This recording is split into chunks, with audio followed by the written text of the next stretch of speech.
Hello and good morning. Okay, so what's new since last time? Well, stuff. That's what's new. Basically went and, had those fairies punch each other in front of a church for like 3 hours. So now, they've all got fist fight. Basically the main four. There's a fifth one. They are going to exist strictly as a training dummy for any future potential endeavors. Pretty much, yeah. She doesn't have anything. She's just here to get punched repeatedly until, until she's no longer needed. It's a depressing situation for her, but, such is life. Now, I don't know if the Beast Tamer actually helps with morale for fairy units, but I guess we'll find out. What else? Really the last thing that I want to do before moving on is going to be to go over here and pick up the Dragon Shield. So we're gonna go ahead and pop you over here. Go ahead and make a Team B. He's just gonna watch this whole situation unfold. So there was something that Vin had mentioned in terms of development and ideas and other. Oh, nope. We are not doing that. Get that autopilot crap out of here.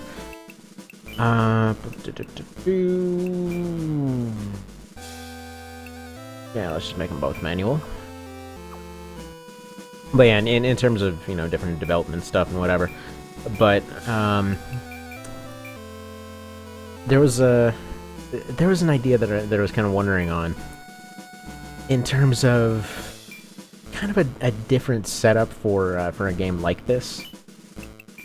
And it, mostly the, I don't think I explained it terribly well in the comment there, but, basically, if you've ever seen Milan, there's one scene in there that's basically this this commander guy going and he's been given a bunch of like crappy recruits and everybody else. Like a bunch of them, they sing this whole song about how incompetent each of them are and everything. And so it's this whole thing where this guy's basically finding out like, yeah, they are invading the hell out of this place. They're basically gonna wind up being the ones fighting the war, and he can't, get these guys to do their thing. Like his whole job was basically as a trainer. That was his whole background that they set up for him. It's like, yeah, no, these guys are terrible, pretty much.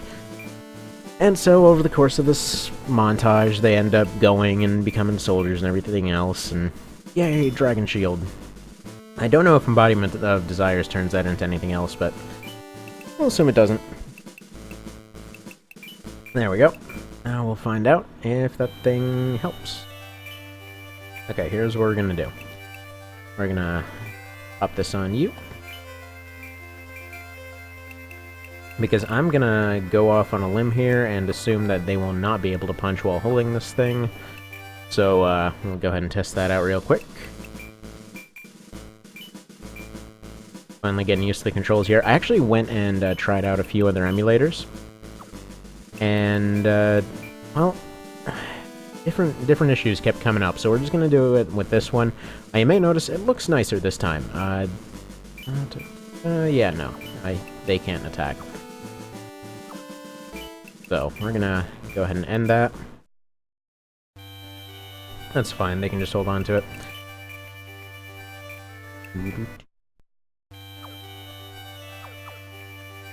But yeah, so I was just thinking, like, it would be really cool. Like, he was mentioning the whole the emblem system and everything else, and ideas of implementing it into other games. And it feels like if let's say you had an arbitrary time limit, right? Like you had 3 days or whatever until X, Y, or Z fight was taking place. And so basically, there was this whole prep phase before your actual fight, almost like if you're playing like a 4X game of some sort, and you're going and you're preparing your whole army, except instead of worrying about going and setting up all kinds of different income and everything else and resources, instead you're looking at your army there, and it's like, okay, gonna have these guys over here training, their ability to, let's say, parry with spears, or and these guys focus on improving their accuracy or something.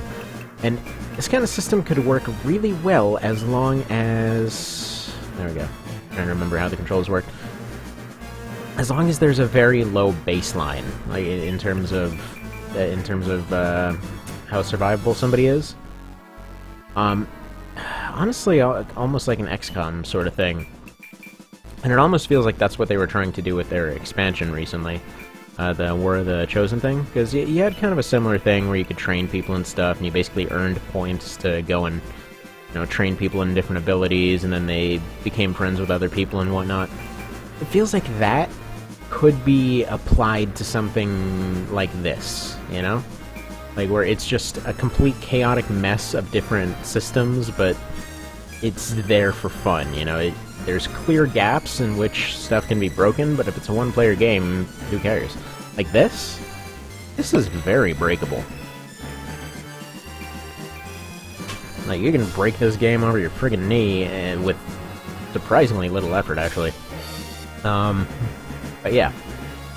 It still manages to retain some sense of balance. Now, one more thing, by the way. Let me know if this winds up coming out all weird looking on your end. Hopefully, somebody that's looking at this would look at it on a small screen, because, yeah, I doubt this looks like anything blown up. What's funny is I tried to up the resolution, and I tried to mess with a bunch of different settings, but this is kind of the best that it's gonna look for the moment. And if I try to stretch the window anywhere, well, that just simply ain't happening. Okay. First off, gonna go here because I want to test the whole morale thing. Only reason I gave him a bow as opposed to just running up and punching things. How's your morale looking? Hang on. There we go. Okay, so no. He does not boost their morale. That is a shame.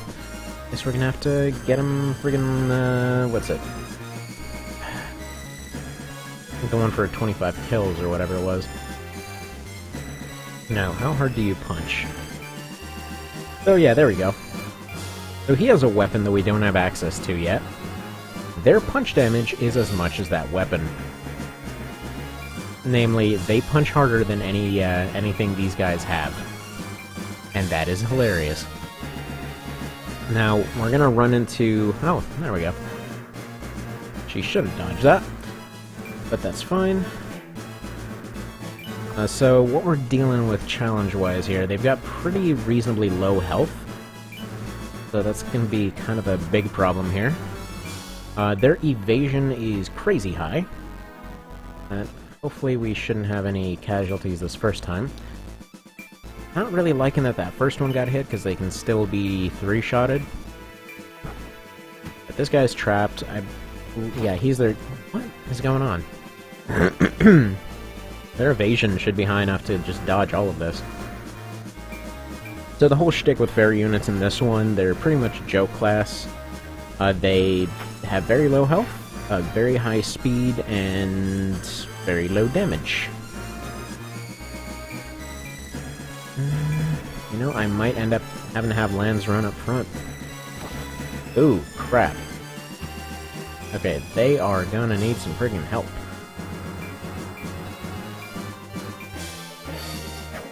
Thank you. That's how dodging works. Okay, so I stand a little bit corrected, despite their pretty hefty attack bonus here. They're actually only attacking as good as short swords normally would. Normally, it's pretty equivalent to a claymore. Like you saw with Lance there, he's punching out 70s. She's dead, isn't she? Nope. And actually, right before this, Vin had put up a comment there. It was like, you should probably try and... this wasn't the exact wording, but I think he said a true ogre would go through all the games with only fairies. But that's exactly what we're friggin' doing. At this point, comparing the different versions, I want to say one vision's going to be way harder with fairies. Just because, okay, they're better balanced. To kind of explain the differences there. In base game, they're basically healer casters, they're just like OV, really. But, for some reason, a lot of their abilities hit a lot more often than they should. In OV, they are locked to a certain percentage, which is more or less about 60% of the time. So you can't rely on their special moves nearly as much. Their casting abilities are reduced, their general durability and evasion is reduced. They're just better balanced. And way more useful for that matter. Because let's be honest, if you played the original, you probably never used them. So there's that. Now, there's one limitation of the system that is pretty unfortunate right here. By the way, 4%, even at 14 health. So getting that arbitration emblem is a bit of a doozy. Takes quite a bit of doing. These guys are not really big on the old giving up thing. Right, so first order of business, we are definitely gonna need to there we go. Definitely gonna have to improve their armor situation. Definitely going to have to recruit additional units, which will be possible after this. We're a little bit on the broke side at the moment.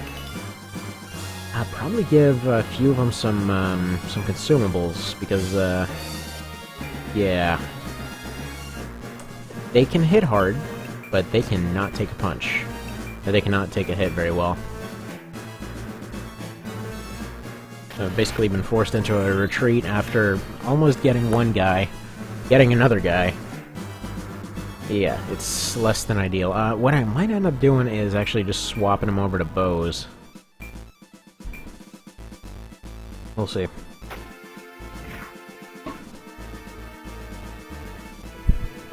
The thing is, with how high their evasion is, it's typically really useful to have them attacking the front line as they are, because if they can't be hit by anything physical, and you're basically baiting everybody into attacking, you know, the thing that they think they're going to get a bunch of damage on with like a 3% hit chance, it's a good situation. That's kind of the strategy I was hoping for here. So this kind of thing can work, setting them up in sort of defensive line and backing off. Except that they're even getting hit from the front, and that's pretty unusual. Although, hell yes, self-preservation! So another cool thing, and another reason that I definitely prefer the emblem system to the skill system, is, you know, this kind of situation. Like, when you lose a unit and you lose all the emblems that they had earned and everything else, like, man, that was a dude, that was somebody, you know, that was a person, more or less.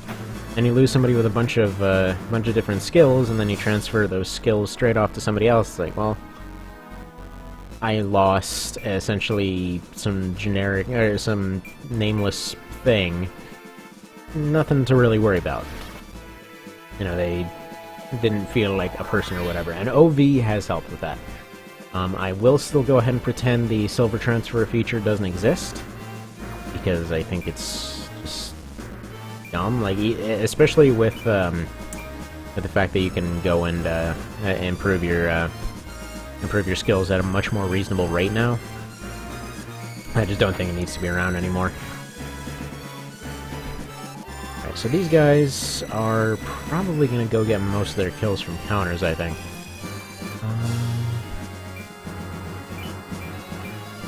What's that counter looking like? Yeah, 26%. Those are the kinds of hits that they're getting. And given what we've seen so far, I don't want to see that happen. Alright, Mosquito is going to take a couple life. Since Mosquito was also the first one to get the punch emblem, so she's the kind of de facto squad leader here. So Cups of Life are probably going to be the most useful item. Alright, Sheen Opus over here. Go ahead and get you healed up. And then they're probably going to end up taking some counters. Probably envelop the two axe guys over there.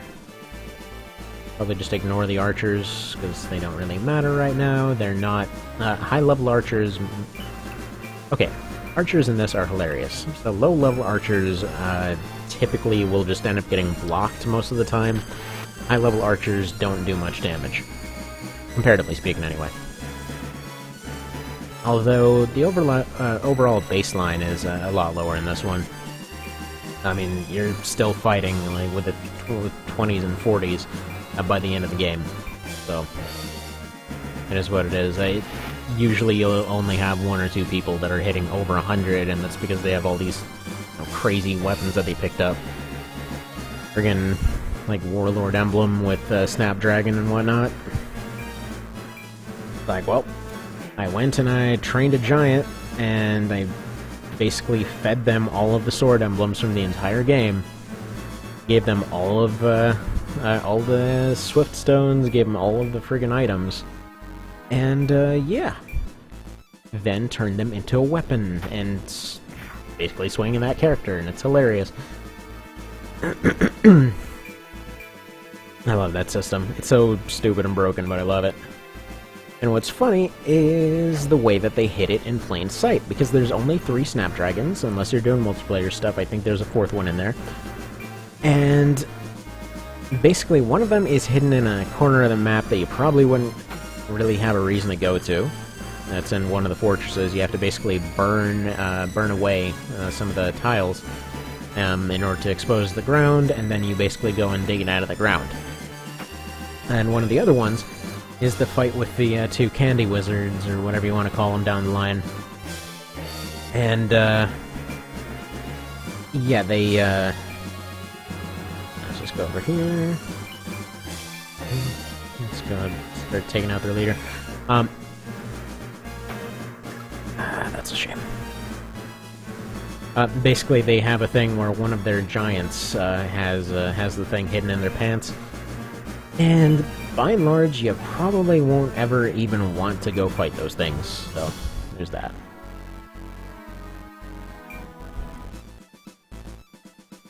But yeah, it's really cool how they did that, because, you know, in most cases, especially if it's your first time around, you end up starting the fight and it's like, okay, I can take on everything else, but those giants are just way too beefy. So you end up backing off and probably just going for the leaders. Like, no, if you get all the giants, they're guaranteed to drop a Snapdragon, and it's awesome, and it's basically your extra credit prize, and I love those. Love me some extra credit prizes. Please miss, or else she's dead. Good. Thought so. I know one other guy dropped a cup of life, I just wasn't sure.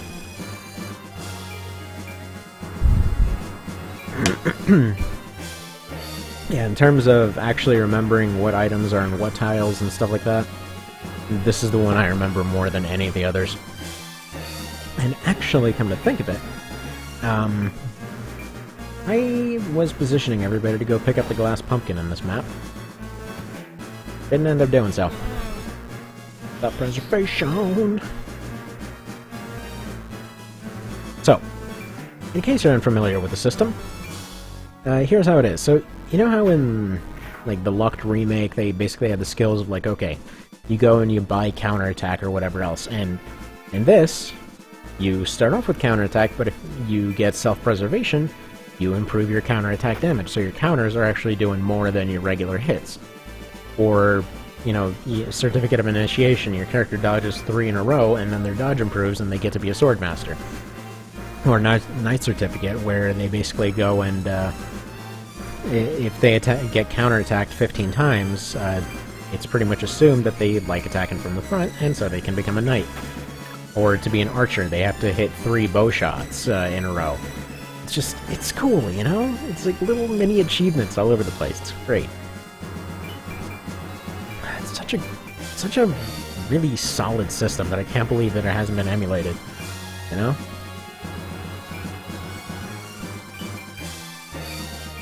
It's kind of a shame that this thing is a bit of a hidden gem. Because overall, like, especially for the GBA era, this was mind-blowing. Like, just the way the progression goes, just the way that the balance is handled. it's just so friggin' right, you know? I think there was a second hidden item down here, but I'm not sure. No. Okay, I was wrong on that. But there is one under that top rock on the left. Welcome to Fairy Hell. Yep, Book of Initiation finally. So they should all have Book of Initiation and Knight Certificate. If they don't have them yet, they should all have them pretty soon. There we go, she just unlocked the Archer for herself. What I find funny is especially Fire Emblem. Why did Fire Emblem not copy this? Because they already tried to do a similar thing where, you know, people got different perks off different stuff, but it all seemed to be weirdly pointless the way that they did it, for lack of a better term. Now, what I mean by that is, okay, the last... obviously, they're all going to be a little bit different because the balance has been all over the place with that series.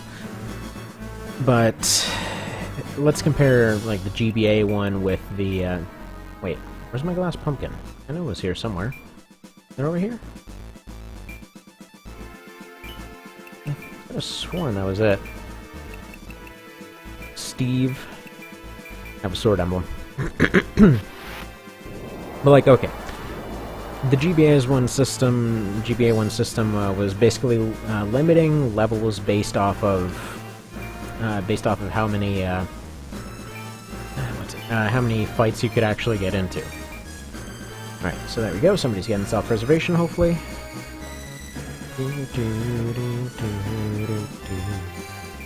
I know there was a glass pumpkin here. Is it one of those that's training only or something?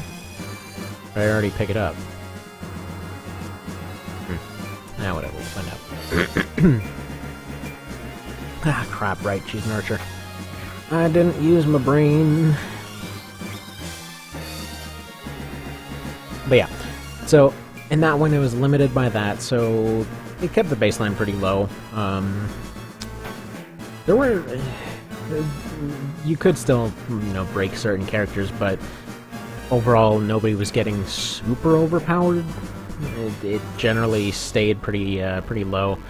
It kind of faltered around the end a little bit because you probably started losing people, and at that point you didn't really have the means to go and, you know, improve any of your rookies or whatever else, so they probably could have used like a passive improving in the background kind of system there. But yeah, in general it felt pretty well balanced throughout it. Now, take one of the ones that got super popular, friggin' Awakening, and it feels like that thing was balanced by a 5-year-old. Oh, was that it? No, so where? It's around... okay, there's definitely one here somewhere.